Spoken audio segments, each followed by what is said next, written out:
Hello, this is the video for Florida ecosystems. It tells you a little bit about Florida ecosystems from the old book, and then it gives you the worksheet, where to do the worksheet, and it also tells you about a playlist that I put on my YouTube channel. Then finally, you're going to do an Edsby quiz. So this is going to be for Thursday and Friday.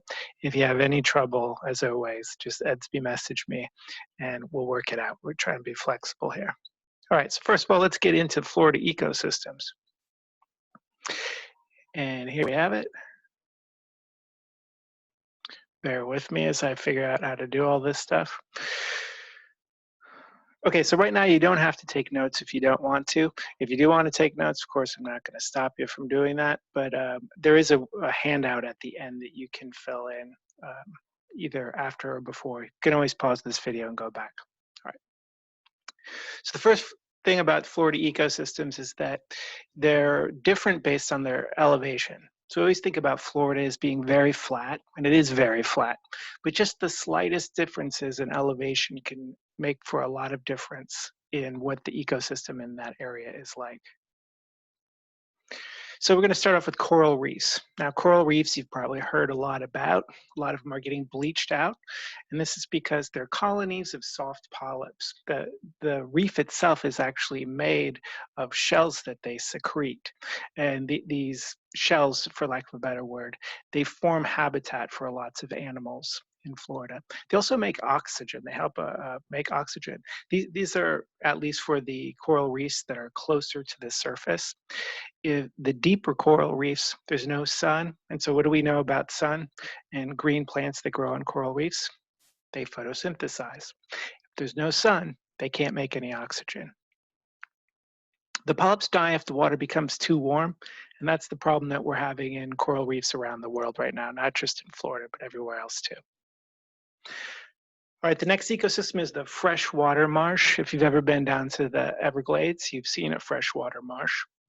These are wetlands with lots of grass in them, and sedges. Sedges are these long things like bobcat tails in bushes. Rushes are also bobcat tails and long grasses. There are green leafy plants and very few trees. There are fish, frogs, snakes, gators, of course, white-tailed deer. Now, you're going to need to know when you're filling out your handout at the end and for the quiz, what kinds of animals live in each of these ecosystems? What kind of plants live in these ecosystems? And then also, what kind of limiting factors would there be?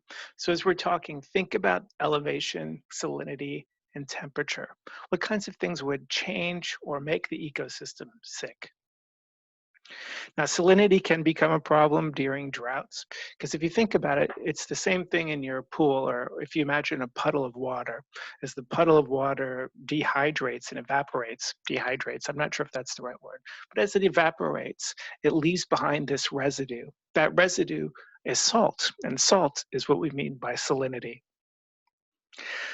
Now, hardwood hammock. My wife makes fun of me because I don't say, what is the thing that you sit in the backyard? It looks like a big slit. I call it a hammock, but I guess they're called hammocks. Anyway, hardwood hammock. These are all over the place around our neighborhood. If you look for these, they're thick stands of hardwood trees. They're usually tall pines like you see in this picture. It's a nice picture, isn't it? I wish I could go to one of those right now. They can grow with only a little bit of elevation. Now, if there's a lot of rainwater and some of the soil gets washed away or eroded, then what you'll end up having is a lot of these trees will die because it's not high enough from water level for it to grow. So elevation is huge there. Sable palms, live oak, red maple, mahogany. If you don't know what these trees are, you can look them up online. The mahogany especially is a beautiful tree. It makes beautiful wood. Sable palms, when you look them up, you'll recognize them because they're all over the place. Ferns grow here because there's some of the taller trees provide shade, and ferns like it to be dark. Tree snails are here. You'll find raccoons, possums, frogs, sometimes a Florida panther. Now, Florida panthers almost went extinct. They're starting to come back around. I haven't seen one yet. And I usually, when we're not under coronavirus threat, I usually go hiking in places like this as much as I can. I've yet to see a Florida panther, thankfully. Okay, salt marshes. Now, salt marshes, as you can see from the animation on the right, salt marshes are things that are constantly getting flooded. And they're getting flooded with salt water. So they're high in salinity. And they're getting flooded from salt water because they're on the coast. So as you know, the tide comes in, the tide goes out. If there's a drought season or a rainy season, all of these things will be affected. But they need high salinity. But because they're high in salinity, there's few trees. So these trees that you see up here, that wouldn't be called a salt marsh. The salt marsh is down here. And so you see in the salt marsh, you just see these sages and rushes. So hardy, shrubby kind of little plants that can resist all of this salt. Few animals live there, but you will find small mammals, little squirrely type things, shellfish and birds, very small things. You've probably been to a salt marsh. Next is scrub. This is not only my nickname in college, but this is what we call places where there's thick underbrush. If you think about, imagine this trail was not here and you were trying to walk through this area, you would have to like push your way through all this scrub. It'd be very annoying. So they gave it that name, I think. Mostly pine woods. If you've ever gone to Lettuce Lake or Hillsborough River State Park, this is all scrubland. They're well-drained soils, very sandy, and because they have these saw palmettos. So these look like saw palmettos. Yeah, let's just say they are. And you've seen a saw palmetto before. They're all over the place around here. Fire helps them stay healthy. So some of you may have seen fire crews in a state park where they do controlled burns. And if you haven't seen that, you've probably seen evidence of it. So you'll go out to a hiking trail and you'll see black stains along the trees. Well, people did this.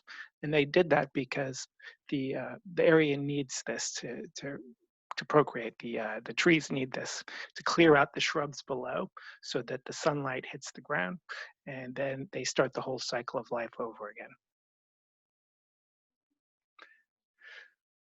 again. Here you have gopher tortoises. If you don't know what a gopher tortoise is, they're things that make those big holes all over the place. So last year when you were in 6th grade, what's that place called that you guys go to? It escapes me now. Nature's Classroom. They probably showed you some gopher tortoises there. Scrub jays are those little birds that fly around a lot, usually brilliantly colored. And dunes. Dunes are the beaches. Now you'll see these grasses. Once the grasses grow there, the sand gets caught. Could be windblown sand or whatever. And when the sand gets caught there, it starts to build up. You begin to get elevation. 60% of the coast in Florida is a dune. And stabilized grass already said that. Sea turtles, I'm sorry, I didn't know how to spell that, but sea turtles love it in the dunes. This is where they put their eggs to hatch. Shorebirds also live there. Now we have the freshwater swamp. If you go to Lake Okeechobee, this is a giant freshwater swamp. It's beautiful. You'll find some areas like that around here too. But as it implies, it's wooded area and there's standing water for a period of time. Fires also help it grow. And one of the main limiting factors here is how long it's dry. So it's sort of like that puddle I was talking about earlier. If the puddle keeps getting filled up, the water is going to be cleaner. If the water keeps drying out, you're going to have more residue left and therefore more higher salinity. Freshwater swamps, the animals that live here and the plants that live here, they like it to be very hot. So if it's cold for too long, things can change in the swamp and you'll have fewer animals as a result for a period of time. You'll find bay trees here, live oak, cypress. These here are cypress trees. Storks, herons, black bear, gators, of course, and every now and then a Florida panther. I'm still looking for one. But I want to see one, but at the same time, I would probably soil myself. Pinelands. Pinelands are very similar to areas around here. This because it's the most common, and it's nearly in every elevation. It has poorly drained soil. The entire state really has poorly drained soil. This man-made ponds. Oh, I put man-made ponds in there because in our neighborhoods, if you see all of these man-made ponds, the retention ponds, the reason they do that is they're trying to protect the houses from getting swamped. So if you can collect that water in a man-made pond, then you get out of this problem of the houses getting deteriorated from swamped soil from heavy rainfalls. So here you'll find longleaf and slash pine. These are longleaf pine right here. They're very tall. And those famous saw palmettos. You can see right on the bottom, these are saw palmettos. I can't say that word. Why do you think they call it a saw palmetto? Find wildflowers and ferns, of course, because anywhere where there's lots of shadow, you're going to find ferns. They like it dark and wet. Deer, squirrels, bobcats, skunks, possum, the stuff you see around your neighborhood. Now these are mangroves. There's some of these out by the bay, but mangroves like it to be salty. There are 3 mangroves, red, black, and white, like a newspaper. Get it? What's red, black, and white all over? A zebra that got hit by a car, a newspaper. Anyway, there are a lot of mosquitoes here. So I put this here because originally mangroves were considered to be wastelands because it was just it's just all mosquitoes. You can't plant things there. It's hard to move around in there. But we found out since that they're extremely important. The dead leaves form a detritus, which is a big pile of dead stuff, which eventually forms peat, which other animals use for shelter, to eat. They provide habitat. These roots right here that you see, they shore up the shore, if you will, so that the land doesn't erode away, which allows them to have other animals to have breeding grounds, nurseries where they raise their young. So because of that, you find fish, amphibians, reptiles, birds, and mammals. So this is an estuary, which means that it's saltwater and freshwater mixed together. You might want to remember that word, estuary. Okay, so these are the references. When you're filling out your sheet, you might want to click on this first one. This entire playlist or this PowerPoint presentation, I took almost entirely from this first reference. Down here, this might help you find some more limiting factors, or at least help you think about it a little bit. All right, to do. You want to watch the playlist on YouTube. This is the link right here. The link will also be this PowerPoint, and these links will also be in Edsby for you, by the way, because you probably won't be able to click on them in this film. Now, you're going to complete the Florida ecosystem handout and submit it. I'll show what that looks like in a second, and then take the Edsby quiz. And then you're done with Florida ecosystems. For now, anyway. So here's what the handout looks like. So you'll find this. I'm not going to post it until Thursday because, well, maybe I'll do it on Wednesday. But a lot of people have been doing their work a little bit too early, and I don't want to burn you guys out. But you're going to fill this in red. If you don't know how to do that, I'll show you how to do it right now. You just put your cursor in, as I've done here, and you can make it red by clicking that symbol. And I'm going to change this because I was using a fancy font up there. But now you can just type. Oh no, it's still not red. Here, I'll change it to red. and now it's red. So you can type whatever your answers are, type them in red.